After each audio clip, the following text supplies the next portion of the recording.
기본적으로 외국인이나 기관이 동시에 다 반도체 업황을 굉장히 좋아하는 것 같습니다. 실적 안 좋은 부분이 외국인이든 기관이든 충분히 지금 주가에 좀 반영이 됐다고 좀 보고 있는 것 같습니다. 실적이 나쁠 거는 반영이 됐고 앞으로가 실적이 좋아지면 그거에 따라서 굉장히 추가 업사이드 여러 개 남아 있다고 보는 것 같고.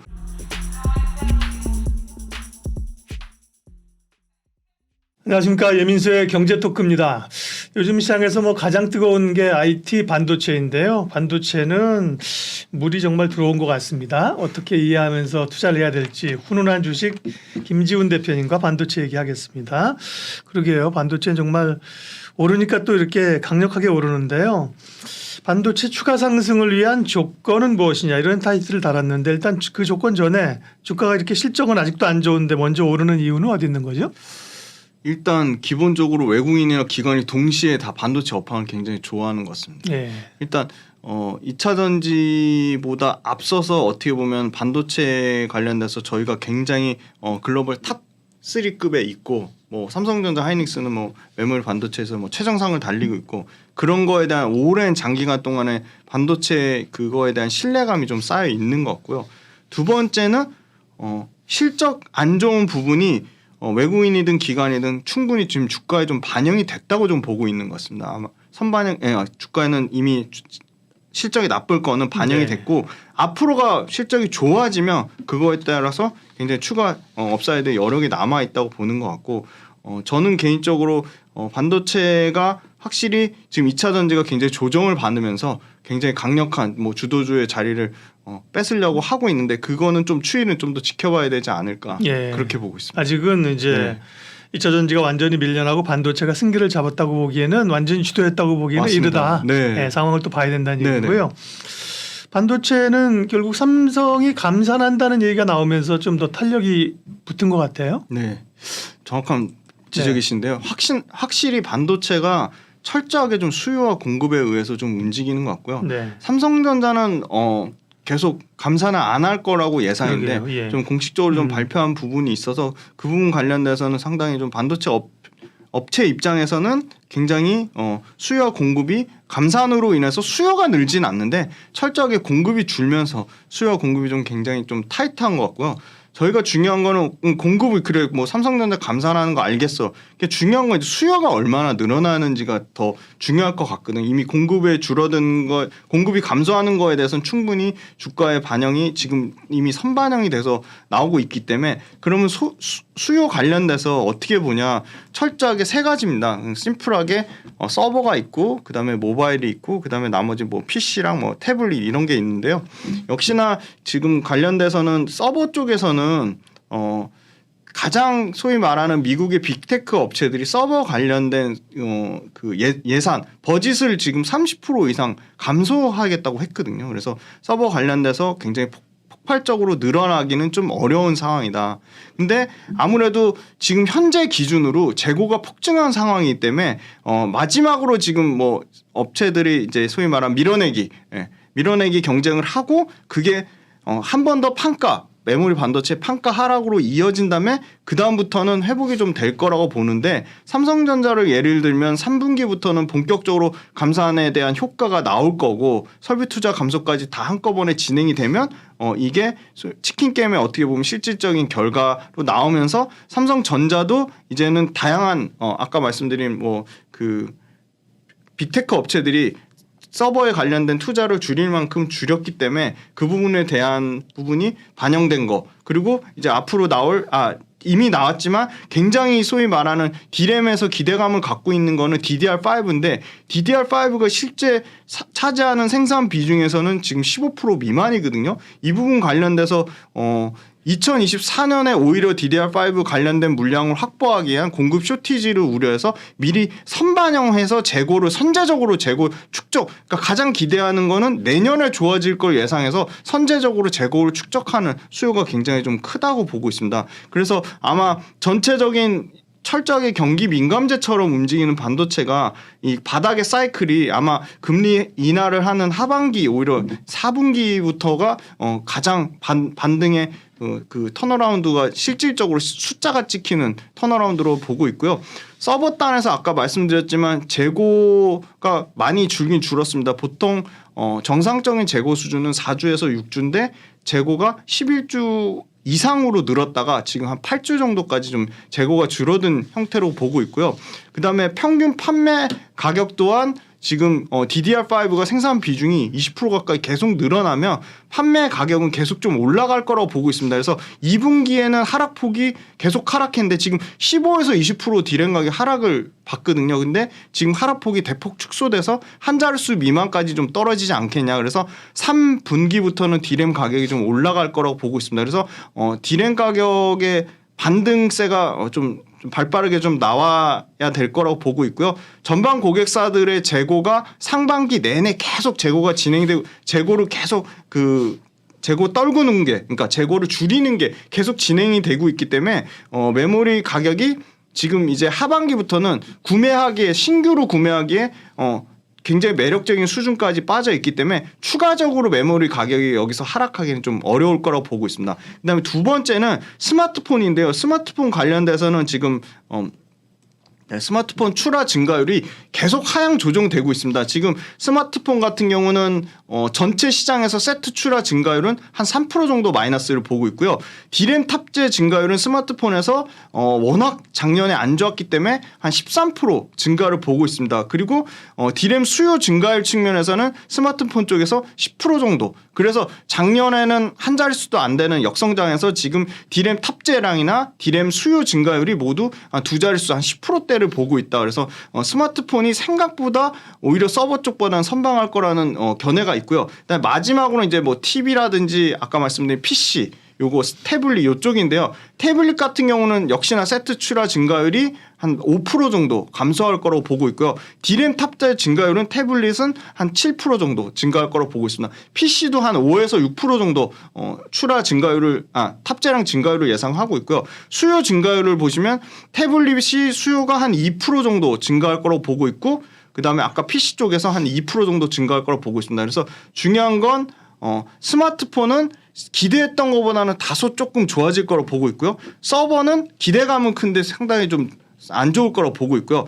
PC랑 TV, 태블릿에서 좀 선방을 해줘야 된다는데 PC나 TV, 그다음에 스마트폰, 서버 모두 합쳐서 디램 서버 증가율이 전체적으로 한 7% 정도 증가할 거라고 보고 있습니다. 그래서 재고 축소보다 중요한 거는 신규 수요에 대한 기대감이 아니라 실제 신규 수요가 그 메모리 반도체 가격으로 나와야 된다. 그게 포인트라고 보고 있습니다. 네. 반도체 업황에 대해서 얘기를 쭉 해주셨고요. 기업별로 삼성전자, 하이닉스, 소부장 이렇게 볼게요. 그러면 삼성전자는 좀 체크할 사항이 뭐가 있습니까? 역시나 2분기까지가 실적이 계속 부진하고 수익성 위주로 전략을 변화하는 게 삼성전자 포인트가 될 것 같고요. 예. 캐펙스를 줄인다고 캐펙스 말씀드린 캐펙스 네, 감산인데 감산. 2023년 투자가 한 47조, 2024년이 한 45조. 근데 2025년부터는 다시 47조 이상을 예상을 하고 있거든요. 그러니까 기존에 23년에 49조, 24년에 52조인데 현재대로만 유지만 되면 12%인데 여기서 감산이 20% 이상 되면 오히려 삼성전자 입장에서는 굉장히 판가 인상, 메모리 판가가 올라갈 수 있는 굉장히 좀 긍정적으로 보고 있고요. 근데 말씀드린 대로 20% 이상 감산될 경우에는 삼성전자 소위 말하는 현금 흐름이 굉장히 좀 어렵다. 현금 흐름 측면에서 안 좋기 때문에 이 부분 관련돼서는 좀 계속적인 팩트 체크가 필요해 보이고 삼성전자 관련돼서 이 하반기에 소위 말하는 그 지분 관련돼서 특수 관계자 등기사 복귀가 좀 예상되기 때문에 주주 환원 측면에서는 올해 굉장히 좀 좋을 거라고 보고 있습니다. 그다음에 두 번째 특수 관계자의 등기이사 복귀 이건 이재용 회장 얘기하는 거잖아요. 네, 맞습니다. 네. 그래서 아마 그 주주환원 측면이 네. 올해 좀 부각이 좀 되지 않을까 좀 그렇게 보고 있고요. 네. 수요 관련돼서 삼성전자도 이 소위 말하는 상대 수요가 중요한데 지금 반도체 수요 관련돼서 삼성전자가 예상하는 거는 1분기에 상대 수요가 87%까지 빠졌고 2분기에는 93%까지 회복될 거다. 그러면 저점 상대 수요 기준으로 저점 평균이 한 90% 정도 수준이고 가장 고점 최고 잘 나올 때가 한 110%인데 지금 현재 기준으로 1분기 기준으로 88%니까 굉장히 상대 수요가 낮은 거죠. 근데 삼성전자가 지금 보는 거는 2분기에 94%까지 회복이 되고 최고 좋은 4분기는 105%까지 상대 수요가 회복될 거로 보고 있기 때문에 삼성전자 측면에서도 수요가 하반기에는 좀 굉장히 좀 빠르게 회복이 되지 않을까. 그거는 역시나 재고 선 축적 수요가 포인트라고 보고 있습니다. 네. 삼성전자를 봤고요.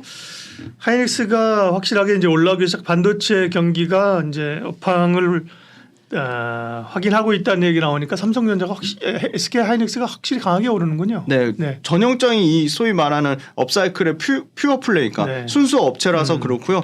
SK 하이닉스도 당연히 이 메모리 반도체가 얼마나 턴어라운드 되는지가 핵심일 것 같고요. 하이닉스도 이 DDR5의 침투율이 얼마나 올라가는지가 좀 포인트가 될 것 같습니다. DDR5가 지금 작년 기준으로 DDR4 대비해서 200%가 넘는 가격의 프리미엄을 받았는데 그게 지금 17%까지 빠졌거든요. 그리고 4월달 기준으로 2%까지 가격 차이가 DDR4나 DDR5의 가격 차이가 2%까지밖에 안 빠졌기 때문에 가격이 이렇게 급속하게 주면 원래 DDR5에 대한 기대감도 큰데 가격까지 이렇게 굉장히 빠르게 정상화가 되면 DDR5에는 수요가 증가할 거라고 보고 있고요. DDR5가 좋아지면 태블릿 PC라든지 일반 PC가 다 수요가 좀 회복이 될 거라고 보고 있습니다. 그래서 이런 태블릿 PC나 PC 쪽의 DDR5의 수요가 좋아지면 당연히 삼성전자도 좋지만 퓨어플레이인 하이닉스가 더 훨씬 수요 측면에서 좋을 거라고 보고 있고요. 그다음에 최근에 아주 주목받고 있는 인공지능 AI 관련돼서 네. HBM 관련된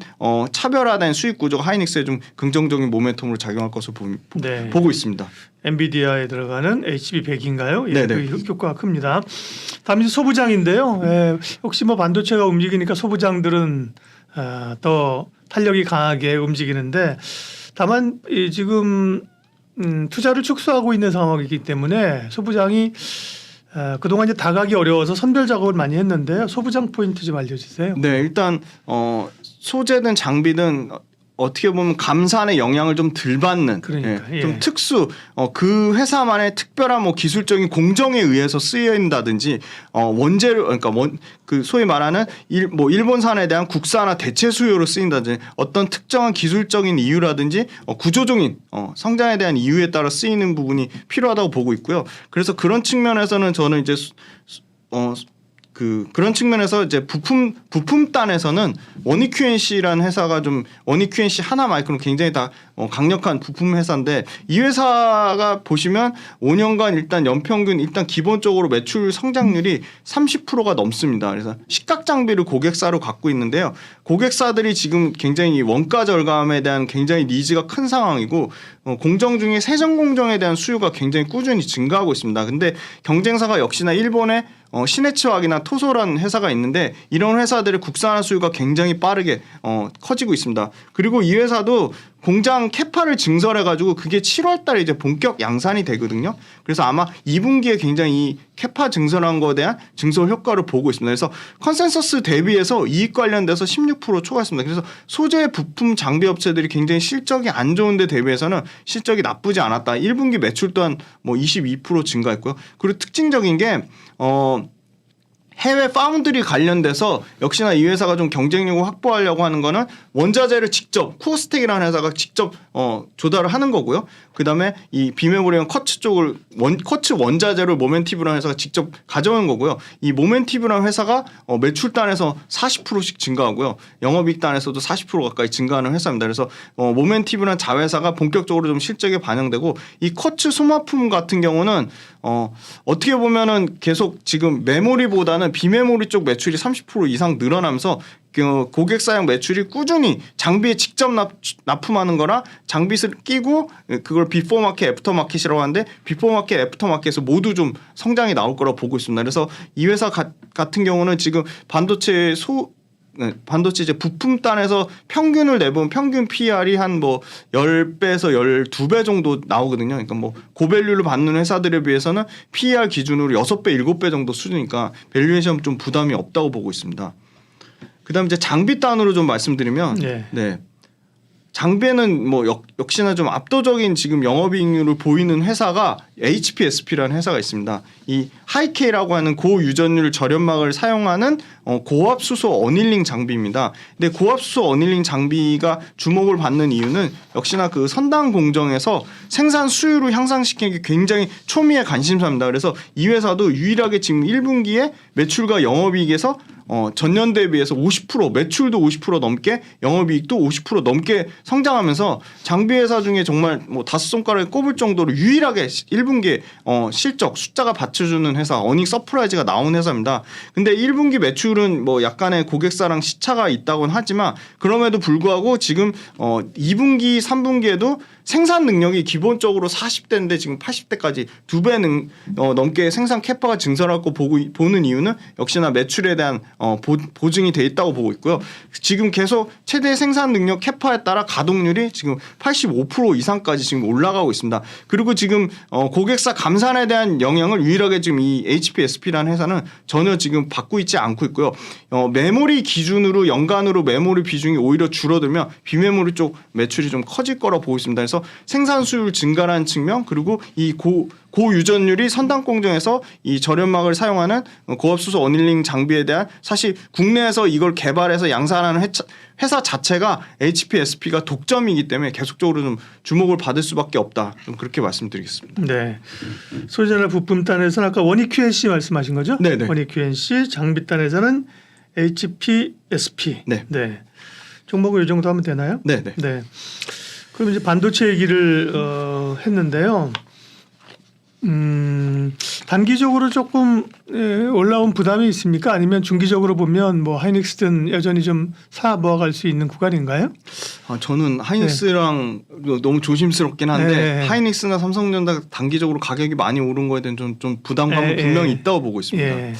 그래서 가지고 계신 분들 입장에서는 만약에 수익권이라면 저라면 삼성전자 하이닉스를 일부 정리를 하고 더 지금 전혀 아까 말씀드린 주가라는 게 항상 사람들의 기대치랑 순이익인데 주당 순이익은 견조한데 사람들의 기대치가 아주 낮아져 있는 업종으로 일부 그 분산 차원으로 하시는 게 낫지 않을까 저는 개인적으로 그렇게 말씀드릴 수 있을 것 같습니다. 반도체 얘기하셨고요. 오신 길에 이제 IT 얘기 조금만 해서 마무리하면요. 반도체하고 이제 IT 쪽도 요즘 뭐 스마트폰 폴더블이라든지요. 오늘 보면 LG전자가 10%가 올랐어요. 뭐 LG 이노텍도 6%. 이런 IT 쪽은 어떻게 보세요? 반도체에 비하면. 네, LG전자는 확실히 전장에 대한 기대감이 좀 큰 것 같고요. 근데 그게 뭐 어제 오늘 일 아니거든요. 계속 얘기했었는데 오늘 네. 갑자기 느닷없이 10%가 오르니까 또 뭔가 싶더라고요. 그죠? LG전자는 보시면 지금 주가 기준으로는 지금 PBR 1배가 안 되거든요. 물론 전장에 대한 기대감은 계속적으로 얘기는 나왔지만 전장에 대한 게 실적으로 찍혀서 이게 뭐 영업이익률 단에서 3% 이상 이익률을 차지하는 거는 본격적으로 반영된 건 이제 작년부터거든요. 작년 말부터니까 그게 이제 실적으로 반영되고 전장 관련돼서 전장이 2차 전지 밸류랑 같이 반영돼서 전장도 오르고 2차 전지도 같이 오르진 않았거든요. 근데 지금 2차 전지로 가는 길목에 전기차 모멘텀이 당연히 부각되면 밸류에이션이 당연히 재평가가 된다고 보고 있고요. 지금 LG전자 밸류에이션을 보시면 PER 기준으로는 지금 10배입니다. 올해 딱 10배입니다. 아까 그 LG전자 포함해서 IT 그 소재 부품 장비 다 평균을 내보면 한 15배 정도 수준이거든요. 근데 LG전자가 지금 올해 같은 경우가 매출단에서 한 5% 정도 그리고 영업이익단에서는 한 15% 정도 성장이 나오고 올해보다는 내년과 내후년에 한 10% 이상 매출과 이익에서 성장이 나오는데 전장 비중이 지금 30% 20% 미만에서 지금 30% 40%까지 전체 매출에서 전체 이익에서 차지하는 비중이 커지면 전장이 지금 일반 가전사업부보다는 상당히 마진율이 계속 급격하게 올라가고 있기 때문에 그거에 대한 좀 기대감을 좀 선반영하는 부분이 있지 않나 그렇게 보고 있습니다. 네. LG전자 전장 부분의 기대감들이 이제 가시화가 되고요. 이제 기존처럼 이제 상반기에 많이 벌었다 하반기에 이익이 줄어드는 그런 형태가 아닐 거다. 네. 이런 얘기들이 많이 나오고 다만 뭐 그런 LG전자에 대해서 좋은 리포트들이 많이 나왔는데 네. 뭐 세상 관심 없다가 또 이것도 보면 외국인들이 주식을 주도하는 것 같아요. 외국인들이 쫙 사니까 네. 기관들도 급하게 따라 사고 그죠? 맞습니다. 네. 개인들은 이제 고생하다가 좀 팔고 그렇게 가는 것 같습니다. LG전자도 강했고요. 네. 오늘 칩셋 미디어 이런 종목도 15%씩 올랐고, 네. 휴대폰 부품이나 이런 쪽도 흐름들이 좋습니다. 나쁘지 않습니다. 같이 올라가는 게 좋죠, 뭐 그죠? 네, 하나만 맞습니다. 가는 네. 것보다는. 오늘 2차 전지 얘기하고 반도체 얘기했고요. 네. 훈훈한 주식 김지훈 대표님과 반도체 얘기 여기서 마무리하겠습니다. 고맙습니다. 감사합니다.